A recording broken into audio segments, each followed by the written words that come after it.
विदेशी मद तैयारी कारखाना प्रथमे देखि नियंतु किपरि प्रस्तुत हुए विदेशी मद।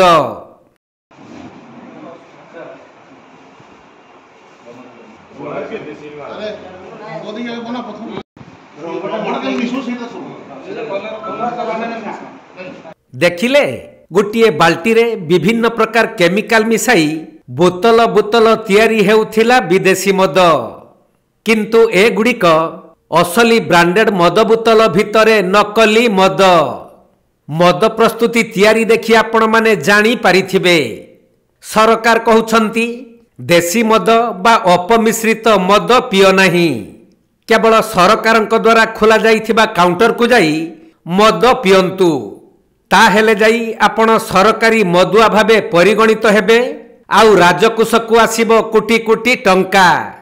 देशी और अपमिश्रित मद बंद करिबा पई किछि मास पूर्वरु सरकार कोटी कोटी टंका खर्च करी राज्य सारा सचेतनता कार्यक्रम करिथिले।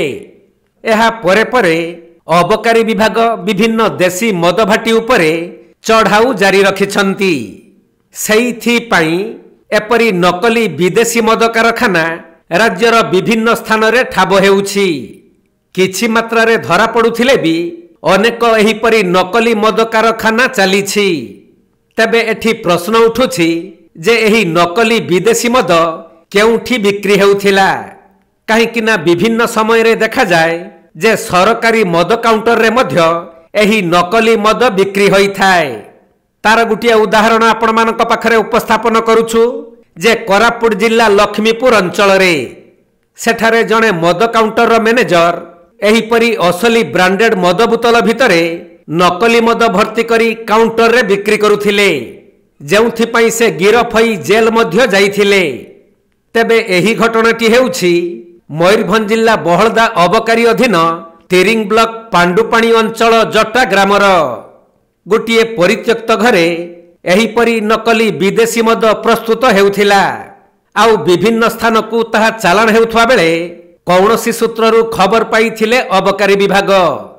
परे सेठारे एक अबकारी टीम अतर्कित चढ़ाऊ करी नकली मद विभिन्न ब्रांडेड मद कंपनी स्टिकर जबत करिबा सह 6 जन को अटक रखी पचरा उचरा करुछंती। एथि सहित गुटिए बुलेट गाड़ी समेत एक hero Honda passion, Apache bike और 5टी मोबाइल को जबत करिछंती। तबे चढ़ाऊ समय रे एते परिमाणर मद बोतल एवं सामग्री देखि अबकारी विभाग अधिकारी आखि टेरा होई जाइथिला। अटक थिबा 6 जनक घर पड़ोसी झारखंड राज्यर बोली जना पड़िछि। एपरिकी सेमानक मध्यरु 3 जन नाबालक रहिछंती, जाकि पड़ोसी झारखंड राज्यर मद माफिया माने सीमांत अंचल रे पसी ग्राम लोकंकु हातबारिसी करी निर्द्वंदरे नकली मद कारखाना चलाइथिले। विभिन्न नामी दामी विदेशी ब्रांडर नकली मद प्रस्तुत करी असली दुकानी को जोगाई आसुथबा जना पड़िछि। परे ए नै अबकारी विभाग पक्षरु एक मामला रुजु करा जाई तदंत को जोरदार करा जाइछि।